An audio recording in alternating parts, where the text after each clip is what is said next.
الحمد لله نحمده ونستعينه ونستغفره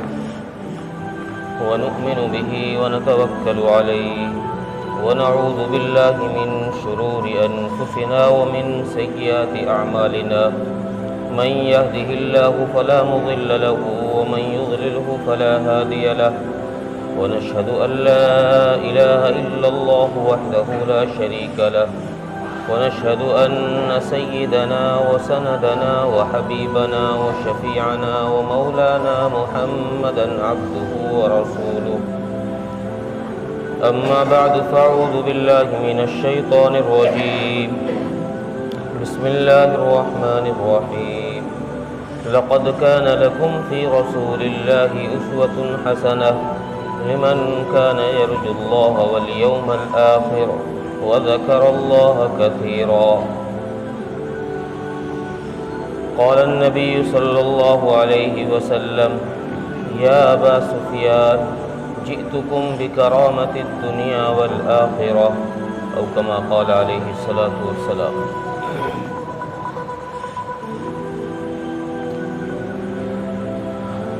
غیور نوجوان دوستوں اور بھائیوں،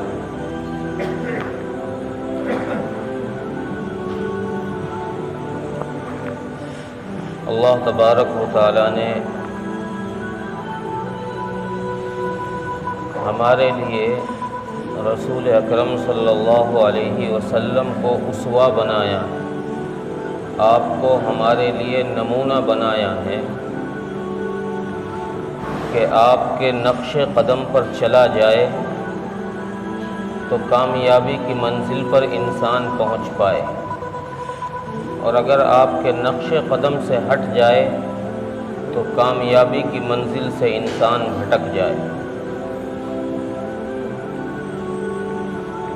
اللہ تبارک و تعالیٰ نے رسول اکرم صلی اللہ علیہ وسلم کی ساری زندگی ایسی نرالی بنائی ہے کہ کائنات میں اس جیسی زندگی کسی شخص کی نہیں ہو سکتی۔ آپ کا بچپنا بھی ایسا ہی نرالا ہے، اور اللہ تبارک و تعالی جس شخص کو جتنے اونچے بلند مقام پر لے جانا چاہتے ہیں، جتنا بلند مقام اللہ کسی کو دینا چاہتے ہیں تو اس شخص کو اتنی ہی مشقتوں اور تکلیفوں کا سامنا بھی کراتے ہیں۔ منزلیں یوں ہی نہیں ملا کرتی، منزلوں پر پہنچنے کے لیے، بلندیوں پر پہنچنے کے لیے بہت مشقت اٹھانی پڑتی۔ اللہ تبارک و تعالیٰ نے اپنے حبیب کو جو مقام دیا ہے کہ آپ کو سید الانبیاء والمرسلین بنایا ہے، خاتم النبیین آپ کو بنایا ہے، اور وجہ کائنات آپ کو بنایا ہے کہ آپ کی وجہ سے اس کائنات کو بنایا گیا ہے، یہ کائنات بسائی گئی ہے۔ تو اللہ تبارک و تعالیٰ نے آپ کو مشقتوں میں بھی اس قدر ہی ڈالا ہے، بچپنے سے ہی مشقتیں آپ نے برداشت کی ہیں۔ جیسے پہلے میں نے عرض کیا کہ رسول اکرم صلی اللہ علیہ وسلم کے والد ماجد کا اس وقت انتقال ہو گیا تھا، ابھی آپ ماں کے پیٹ میں ہی تھے، دنیا میں بھی تشریف نہیں لائے، باپ کی تو آپ نے شکل بھی نہیں دیکھی، باپ کا پیار و محبت تو دیکھا ہی نہیں ہے۔ ماں کی کچھ وقت کے لیے آپ نے ماں کا سایہ دیکھا ہے، ماں کی محبت دیکھی ہے۔ روایات میں ہے کہ جب حضرت حلیمہ رسول اکرم صلی اللہ علیہ وسلم کو مکہ مکرمہ پہنچا کر واپس چلی گئی تو آپ کچھ دنوں مکہ مکرمہ میں رہے۔ اس کے کچھ وقت کے بعد حضرت آمنہ رضی اللہ تعالی عنہ آپ کی والدہ ماجدہ کو خیال آیا کہ کیوں نہ میں اپنے خاوند کی قبر کی زیارت کراؤں اور اپنے گاؤں بھی، اپنے میکے بھی مل آؤں گی۔ تو رسول اکرم صلی اللہ علیہ وسلم کے دادا سے اجازت لی کہ میں ذرا اپنے گاؤں ہو جاؤں اور اپنے شوہر کی قبر کی زیارت بھی کر لوں گی، چونکہ ان کی قبر بھی وہیں ہے مدینے میں ہی۔ تو حضرت عبد المطلب نے اجازت دے دی، ٹھیک ہے بیٹا ہو جاؤ۔ رسول اکرم صلی اللہ علیہ وسلم کی عمر ابھی 6 سال کی ہے۔ اندازہ لگاؤ 6 سال کا معصوم بچہ، ہم سب کے بچے ہیں، اولادیں ہیں، 6 سال کے معصوم بچے میں کیا تمیز ہوگی؟ ہمارے 6 سال کے بچوں میں کیا شعور ہوتا ہے؟ کتنی سی عمر ہے 6 سال کی؟ رسول اکرم صلی اللہ علیہ وسلم اپنی والدہ کے ساتھ مدینے کے لیے روانہ ہوئے۔ ایک عورت اور ہیں ان کے ساتھ جو رسول اکرم صلی اللہ علیہ وسلم کی خدمت کی وجہ سے ساتھ تھی، حضرت آمنہ کی باندی خادمہ جو تھی ام ایمن، بعد میں یہ مسلمان ہو گئی ہیں رضی اللہ عنہا۔ یہ 3 شخصوں کا قافلہ، حضرت آمنہ، ام ایمن ان کی باندی اور رسول اکرم صلی اللہ علیہ وسلم کی معصوم ذات، یہ قافلہ مدینے کے لیے روانہ ہوا، سفر کیا ہے۔ دار النالقہ، جہاں رسول اکرم صلی اللہ علیہ وسلم کے والد ماجد کی قبر ہے، وہاں قبر پر یہ قافلہ اترا ہے، قبر کی زیارت کی ہے۔ وہاں سے زیارت کرنے کے بعد مدینہ منورہ پہنچا ہے قافلہ۔ مدینہ منورہ وہ جگہ ہے جہاں رسول اکرم صلی اللہ علیہ وسلم کے بچپنے کے کچھ ایسے خاص اوقات گزرے ہیں کہ جن میں آپ نے تیرنا سیکھا تھا۔ جب ہجرت کر کے رسول اکرم صلی اللہ علیہ وسلم مدینہ منورہ تشریف لے گئے تو آپ نے ان جگہوں کو پہچان لیا کہ یہاں میری ماں رکی تھی، اس مکان میں یہ قبیلہ بنو نجار کا کنواں ہے جس میں میں نے تیرنا سیکھا تھا، یہاں میں کھیلا کرتا تھا، یہاں یہ کیا کرتا تھا۔ آپ نے صحابہ اکرام رضوان اللہ علیہم اجمعین کو وہ ساری جگہ بتا دی، وہ بچپنے کی یاد آپ کے ذہن میں محفوظ رہی۔ کچھ وقت آپ نے مدینے میں گزارا، واپسی کے وقت جب وہاں سے واپس ہوئے کہ چلو مکہ چلیں، جب حضرت آمنہ واپس ہوئی تو واپسی کے سفر میں ایک جگہ ہے مدینہ منورہ سے کچھ فاصلے پر، کچھ دوری پر ایک جگہ ہے ابوا نامی جگہ۔ یہاں آ کر رسول اکرم صلی اللہ علیہ وسلم کی والدہ ماجدہ حضرت آمنہ کی اچانک طبیعت خراب ہو گئی، اور ایسی طبیعت خراب ہوئی کہ چلنا بس کی نہیں رہا، وہیں پر اونٹ سے اتری اور نیچے لیٹ گئی۔ اب یہ معصوم بچہ دیکھ رہا ہے اپنی آنکھوں کے سامنے، جس نے صرف ماں کی محبت کو دیکھا ہے، ماں کا پیار، ماں کی شفقت، ماں کا سایہ جس نے صرف دیکھا ہے، باپ کا سایہ اور باپ کا پیار تو دیکھا ہی نہیں ہے۔ یہ بچہ اپنی ماں کو اپنی آنکھوں کے سامنے تڑپتا ہوا دیکھ رہا ہے اور سینے پر ہاتھ رکھ کر ماں سے پوچھ رہا ہے، اماں تجھے کیا ہو گیا ہے، اماں تجھے کیا ہوا ہے۔ آپ اندازہ لگائیں یہ معصوم بچہ کتنی درد بھری آواز سے یہ کہہ رہا ہوگا کہ ماں تو بولتی کیوں نہیں ہے، تو زبان کیوں نہیں ہلاتی ہے، میں تجھ سے سوال کر رہا ہوں تو سوال کا جواب کیوں نہیں دیتی ہے۔ اماں کی جان پر بیت رہی تھی، کسی کتاب میں پڑھا تو نہیں میں نے، لیکن غالب گمان یہ ہے کہ حضرت آمنہ رضی اللہ تعالی عنہا کا اس وقت جو انتقال ہوا ہے وہ ہارٹ اٹیک کی وجہ سے ہوا تھا۔ اچانک بیمار ہونا اور اسی وقت انتقال کر جانا یہ عام طور سے ہارٹ اٹیک کی بیماری میں ہوتا ہے۔ تو رسول اکرم صلی اللہ علیہ وسلم اپنی ماں کے سینے پر ہاتھ رکھ کے جواب لے رہے ہیں کہ ماں بول، تو کہاں، کیا ہو گیا ہے ماں تجھے، تو کہاں جا رہی ہے مجھے چھوڑ کر، میں نے تو تیری ہی محبت دیکھی ہے، تیرا ہی پیار دیکھا ہے، باپ تو میں نے دیکھا ہی نہیں ہے، تو مجھے کس کے حوالے چھوڑ کر جا رہی ہے۔ ماں کوئی جواب نہیں دے رہی ہے۔ مواہب لدنیہ کے اندر لکھا ہے ایک روایت میں کہ رسول اکرم صلی اللہ علیہ وسلم کی والدہ نے ایک دو الفاظ کہے آخری وقت میں، جب بالکل سانس نکل رہے تھے، آخری وقت تھا جب ایک دو الفاظ زبان سے نکلے اور ارشاد فرمایا حضرت آمنہ نے کہ بیٹا میں نے ایک خواب دیکھا تھا کہ تو عظیم باپ کا عظیم بیٹا ہے، تو آخری نبی ہے، اللہ تبارک و تعالیٰ تجھے یوں ہی ضائع نہیں کرے گا، اور اللہ تبارک و تعالیٰ نے جس کو زندگی دی ہے موت ساتھ دی ہے۔ اللہ میں یہ سمجھتی ہوں بیٹا اللہ تبارک و تعالیٰ نے میری زندگی اتنی ہی لکھی تھی۔ حضرت آمنہ کی عمر ابھی جوان العمر ہے، حضرت آمنہ کل 25 سال کی، 25 سال کی ماں 6 سال کا بیٹا تڑپ رہا ہے، پاس بیٹھا ہوا سوال کر رہا ہے، لیکن حضرت آمنہ دلاسا دلاتی ہے کہ بیٹا گھبراؤ نہیں، میں نے خواب دیکھا ہے تیری آخری نبوت کا، اللہ تبارک و تعالیٰ تجھے ضائع نہیں کرے گا، تو صبر رکھنا، تو عظیم باپ کا عظیم بیٹا ہے، اس لیے تو ہمت سے کام لینا۔ یہ آخری الفاظ حضرت آمنہ رضی اللہ عنہا کے تھے، اور یہ الفاظ کہہ کر آپ دنیا سے رخصت ہو گئی۔ اللہ اکبر۔ رسول اکرم صلی اللہ علیہ وسلم اب ماں کے سینے پر ہاتھ رکھ کر، ماں کے سینے پر سر رکھ کر ہچکیاں لے رہے ہیں،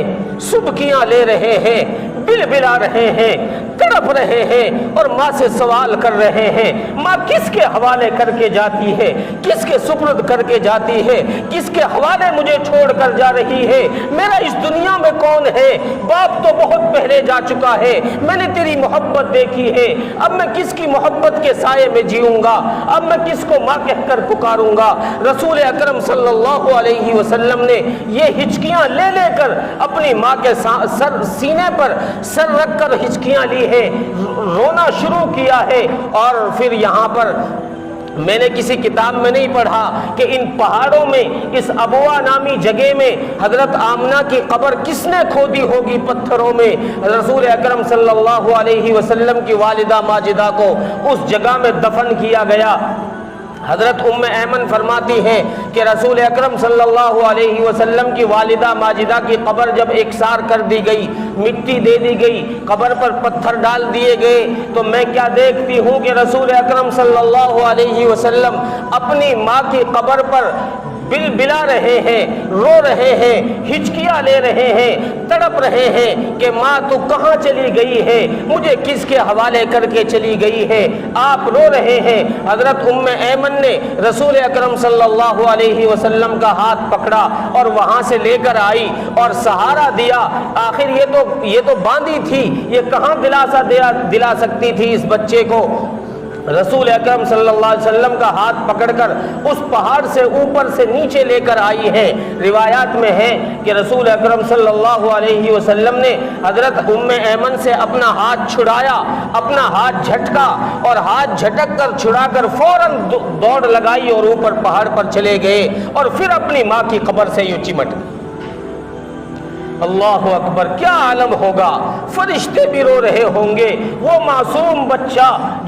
جو سارے نبیوں کا سردار ہے، جو وجہ کائنات ہے، جس کی وجہ سے کائنات بسائی گئی ہے، جس کی وجہ سے یہ کائنات سجائی گئی ہے، اس بچے کو 6 سال کی عمر میں تڑپایا جا رہا ہے، ماں کی محبت سے دور کیا جا رہا ہے، مشقت کی اس بھٹی میں جھونکا جا رہا ہے کہ آگے چل کر کسی مصیبت کے آنے پر یہ بچہ اپنے آپ کو غمزدہ نہ کرے، چونکہ آگے بڑی ذمہ داری ڈالنی ہے اس بچے پر، بہت بڑا بوجھ ڈالنا ہے، ساری کائنات کا، قیامت تک کے آنے والے انسانوں کا اسے نبی بنانا ہے، خاتم الانبیاء اسے بنانا ہے، ایک بڑی ذمہ داری ہے۔ اس بڑی ذمہ داری کو قبول کرنے کے لیے اللہ تبارک و تعالیٰ نے اس طریقے سے تیار کیا ہے رسول اکرم صلی اللہ علیہ وسلم کو۔ حضرت ام ایمن فرماتی ہیں کہ میں نے رسول اکرم صلی اللہ علیہ وسلم کو دلاسا دلائی کہ بیٹا کھڑے ہو، سہارا لو اور چلو، مکے چلتے ہیں، میں تمہاری ماں ہوں۔ اور ام ایمن نے چونکہ رسول اکرم صلی اللہ علیہ وسلم کو دودھ پلایا تھا، یہ ماں بھی تھی، رضائی ماں تھی،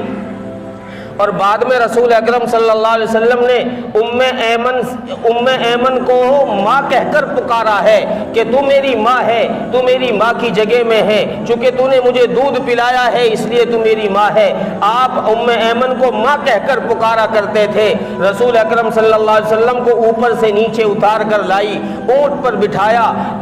ابوا سے مکے کا سفر 2 دن اور 2 رات کا ہے۔ روایات میں لکھا ہے کہ رسول اکرم صلی اللہ علیہ وسلم کی آنکھوں سے آنسو 2 دن اور 2 رات تک رکے نہیں ہیں، مسلسل جاری رہے۔ کیا مشقت کی بھٹی میں جھونکا ہے اللہ نے، کیا امتحانات دیے ہیں، کتنی پریشانیاں دی ہیں۔ جب مکے آ گئے ہیں، دادا کے سپرد کیا ہے لا کر، دادا کو حالات بتائے ہیں کہ حضرت آمنہ کا انتقال ہو گیا ہے، تو دادا نے اتنی محبت سے پالا ہے۔ روایات میں ہے کہ حضرت عبد المطلب نے اتنا پیار دیا ہے رسول اکرم صلی اللہ علیہ وسلم کو کہ ہر ایک باپ بھی اتنا پیار بیٹے کو نہیں دے سکتا۔ مکے میں عام طور سے بچوں کو گود میں کھلانا مرد اپنے لیے عار سمجھتے تھے، عیب سمجھتے تھے۔ حضرت عبد المطلب رسول اکرم صلی اللہ علیہ وسلم کو گود میں اٹھایا کرتے تھے، اور حضرت عبد المطلب کے لیے ایک تخت بچھا کرتا تھا خانہ کعبہ کی دیوار کے سائے میں۔ اس پر صرف حضرت عبد المطلب کو ہی اجازت تھی بیٹھنے کی، کوئی خاندان کا فرد، کوئی خاندان کا بچہ اس پر نہیں بیٹھ سکتا تھا۔ روایات میں ہے کہ ایک دن رسول اکرم صلی اللہ علیہ وسلم اپنے دادا کو تخت پر بیٹھا دیکھ کر ادھر کو دوڑے کہ میں بھی اپنے دادا کے پاس جاؤں۔ راستے میں حضرت ابو طالب نے رسول اکرم صلی اللہ علیہ وسلم کو روکنا چاہا کہ روک دے، چونکہ وہاں جانے کی روایات نہیں تھی، پہلے کوئی جاتا نہیں تھا، کوئی بچہ اس جگہ پر پہنچتا نہیں تھا، چاہے اپنا ہی کیوں نہ ہو، صرف سردار ہی بیٹھا کرتا تھا، وہ سردار کا خاص تخت تھا۔ تو اب حضرت ابو طالب نے رسول اکرم صلی اللہ علیہ وسلم کو روکنے کی کوشش کی۔ عبد المطلب نے دیکھ لیا کہ میرے پوتے کو روکا جا رہا ہے، رسول اکرم صلی اللہ علیہ وسلم کو روکا جا رہا ہے، تو حضرت عبد المطلب نے وہیں سے اشارہ کیا کہ آنے دو، ان کو روکو نہیں۔ اور روایات میں ہے پھر حضرت عبد المطلب نے رسول اکرم صلی اللہ علیہ وسلم کو اپنے برابر میں بٹھایا اس تخت پر۔ اتنے عزت اور اکرام کے ساتھ آپ کی پرورش کی ہے، کبھی آپ کو یہ محسوس نہیں ہونے دیا کہ میری ماں نہیں ہے، باپ نہیں ہے۔ اتنے پیار اور ناز سے پالا ہے، لیکن پھر آپ کو دوسرا صدمہ، دوسرا دکھ اللہ تبارک و تعالیٰ نے یہ دیا کہ جب آپ 8 سال کی عمر کو پہنچے ہیں، ابھی ماں کا دکھ ختم نہیں ہوا تھا۔ 6 سال میں تو والدہ کا انتقال ہوا ہے، 8 سال کی عمر میں جب آپ پہنچے ہیں تو اللہ تبارک و تعالیٰ نے اس دادا کو اپنے پاس بلا لیا جس نے ماں کے جانے کے بعد ماں اور پیار کی شفقت کو پورا کرنے کی کوشش کی تھی۔ رسول اکرم صلی اللہ علیہ وسلم کے دادا کا جب انتقال ہوا، روایت میں ہے کہ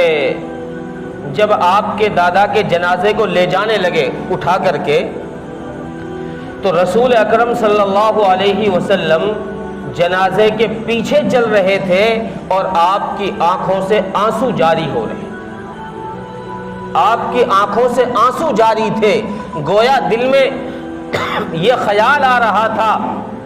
کہ اب تک تو دادا کا سہارا تھا، کہ دادا پیار دے رہا تھا، میری ہمت بڑھا رہا تھا، کوئی مجھے پریشان کرے تو دادا کا سہارا موجود تھا، دادا باپ کی جگہ میں تھا، ماں کی جگہ میں بھی تھا، لیکن اب دادا کا انتقال ہو گیا ہے، اب کس کا سہارا ہوگا؟ ابھی تو عمر کل 8 سال کی ہے، لیکن اللہ تبارک و تعالیٰ نے آپ کی پرورش کا ایسا انتظام فرمایا کہ آپ کے دادا کے چلے جانے کے بعد حضرت عبد المطلب کے دل میں ایسی محبت ڈالی کہ ایسی محبت حضرت ابو طالب کے دل میں ایسی محبت ڈالی کہ ایسی محبت ابو طالب کے خود کے بچوں کی ان کے دل میں نہیں تھی۔ حضرت ابو طالب رسول اکرم صلی اللہ علیہ وسلم کو اپنے پاس دسترخوان پر بٹھا کر کھانا کھلاتے تھے۔ اتنی محبت کے ساتھ آپ کو پالا، اور اگر کسی نے کوئی پریشان کرنے کی کوشش کی تو آپ سہارا بن کر کھڑے رہے ساتھ، سب کو یہ جتا دیا کہ کوئی میرے بھتیجے کو اکیلا نہ سمجھے، کوئی اکیلا نہ سمجھے کہ یہ اکیلا ہے، یتیم ہے، باپ بھی نہیں ہے، دادا بھی نہیں ہے، نہیں، کوئی اکیلا نہ سمجھے، میں اس کا سہارا موجود ہوں، اگر کسی نے اس کی طرف آنکھ اٹھا کر دیکھا اس کی آنکھ نکال لوں گا، اگر کسی نے اس کی طرف انگلی اٹھائی اس کی انگلی کاٹ دی جائے، کوئی اکیلا نہ سمجھے میرے بھتیجے کو، کوئی پریشان کرنے کی کوشش نہ کرے۔ رسول اکرم صلی اللہ علیہ وسلم کی یہ پرورش بچپنے میں اس قدر ناز و نعمت کے ساتھ ہوئی ہے، حالانکہ اس میں پریشانیاں اور تکلیفیں بہت ساری ہیں، لیکن اللہ تبارک و تعالیٰ نے انتظامات ایسے فرمائے کہ دکھ کے ساتھ ساتھ آپ کی پرورش میں بھی کسی قسم کی کمی نہیں آنے دی اللہ تبارک و تعالیٰ نے۔ اس کے بعد پھر حضرت ابو طالب نے رسول اکرم صلی اللہ علیہ وسلم کو اپنے ساتھ لے کر ایک سفر پر گئے ہیں، اس سفر کا واقعہ انشاءاللہ آئندہ ہفتے میں اللہ عمل کی توفیق